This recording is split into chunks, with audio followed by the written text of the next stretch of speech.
Okay, I came to a conclusion that Hoyoverse is the one giving up on Genshin Impact. I know you've seen a lot of videos that is criticizing Genshin Impact, but hear me out. I am not here to hate on the game. I am not here to just farm the game for fun. I am here now to say the truth, to say what's going on with Genshin Impact and how it's not really looking that good. Now, do not get me wrong. I think that Genshin Impact was a really great game. I gave a lot of my time for this game. I really like it, and I will never forget how much fun I had with Genshin. And I was criticizing the game a lot, but now I really think that Hoyoverse is showing me something. It's showing me that they really gave up on improving the game, and there is a lot of reasons to that. Now, the first thing is they are kind of comfortable with not having any competition, because at the end of 2021, Tower Fantasy came out, and a lot of people were anticipating Tower Fantasy because it might make Genshin Impact way better and make a lot of competition, and maybe people will go to Tower Fantasy and play it.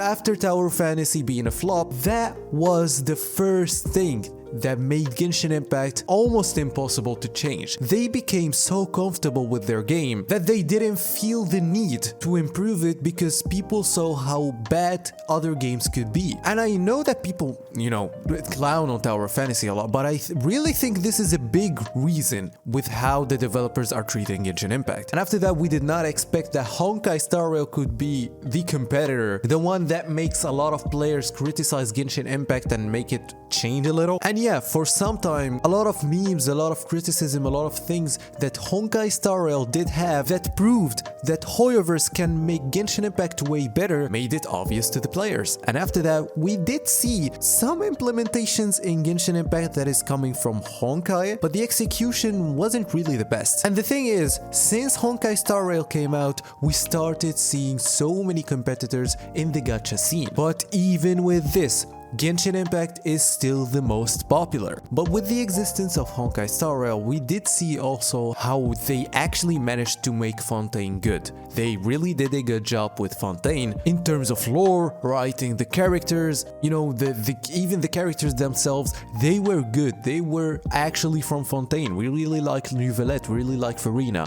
But in 2024, Wuthering Waves came out. The launch wasn't the best. It was probably the most anticipated game that probably could rival Genshin Impact, but it didn't have the best launch. Genshin Impact is still way more popular. But after some time, we did see how Wuthering Waves could improve, how Wuthering Waves did a lot of good things, that it actually took some of the Genshin Impact player base and it made some people do really quit Genshin for another game. And I want to say this again, Genshin Impact is still the most popular, but Wuthering Waves took a little bit of that player base. Honkai Star Rail did the same thing. ZZZ did the same thing. And we have Ananta coming soon, Arknights Enfield, Azure Promilia, and also other games that already came out like Reverse 1999, AFK Journey, other little games that are actually getting their player base and they're taken from the Genshin Impact player base little by little. If we keep going this way, yes, Genshin Impact is still the most popular, but it's going on a downward trend. You can easily see that. And even with this, Natlan came out, we thought it probably could save Genshin, but it didn't do anything. Hear me out. The characters used to feel that they belong to the nation.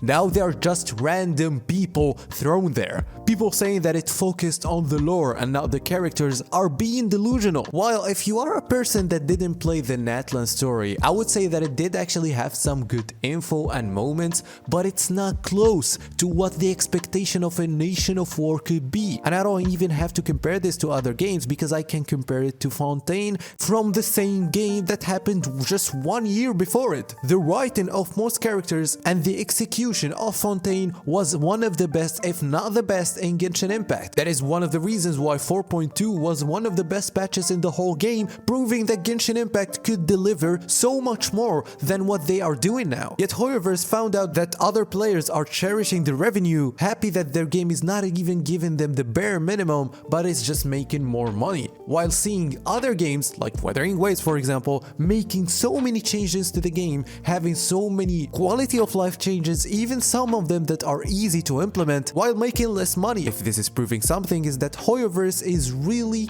losing hope with Genshin. They don't want to improve it anymore, they just want to make the most amount of money. And that's the problem, the game is getting progressively worse. now we have voice acting problems, and the FOMO for new players or returning players is becoming more and more. And yes, new players will have way more content now, but they will also miss a lot of content in the events because they cannot play older events that already have some important lore sometimes. And I can see that Genshin Impact is now trying to be appealing for everyone, and it's failing and doing the exact opposite. It's kind of pushing the players away, and people who quit Genshin for another game then come back to it will see how the game is kind of older and a lot of dated systems that are way better in other games now. Everyone should admit that Genshin Impact needs a change, needs somewhat of a change that could make people come back and play it even more and not let other games steal the player base from it. And there is a lot of stupid people on Twitter saying that, oh, people are making videos without saying what should change in Genshin. We were saying what should change in Genshin for years. And the thing is, they don't even need to do all of the changes we need. There's a lot of lists of changes that can make people come back. If the game just gets better storytelling,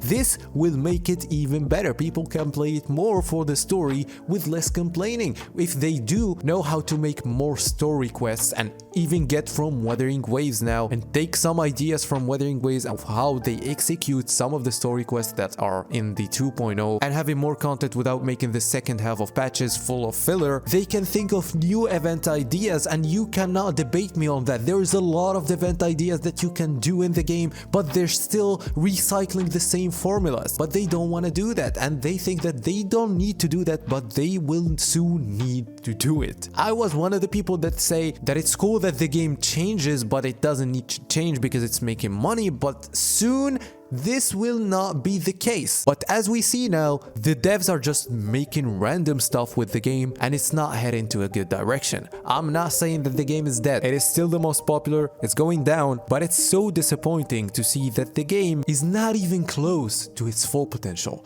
It's not even close. The game could be way better, and that's what I'm saying. I'm not even hating on the game. This game had the potential to be one of the best games ever made. They just chose to not do it. And my problem is that a lot of content creators, none of them are talking about it. There's like so many big content creators now that are just, you cannot know the problems with Genshin Impact if the biggest creators are just not talking. I mean, I know they have some contracts and some things that they cannot talk about, but even with this, they still can voice some of their concerns. And here's the sad thing about Genshin. Why is Genshin catching up on other games now? It should have been years ahead, and that's the problem. The game doesn't only need to be saved now. The game is beyond repair, and that's why I said I'm not hating on the game, because Genshin Impact is supposed to be the game that every gacha game will learn from, but not anymore. It was supposed to be one of the best games ever made, but not anymore. The release of Honkai Star Rail was probably the best thing that could happen, at least for me, because Honkai Star Rail really was a really good game. It was my favorite gacha games for a while, until they decided to really go with weird things these days. We will talk about this in another video, and I'm really hoping that Honkai Star Rail doesn't become the next Genshin, because I really do love Honkai, dude. Please, Honkai devs, do not do this. But anyway, it's so refreshing to see that there's a lot of competition now. Even if you don't like Genshin, you can play other games, and I do enjoy Wuthering Waves. I do play Honkai Star Rail a little. Also, Limbus Company is cool. There's a lot of games these days that you can play. And yeah, tell me in the comments if you agree with what I said. Don't forget to like and subscribe, and yeah, bye bye.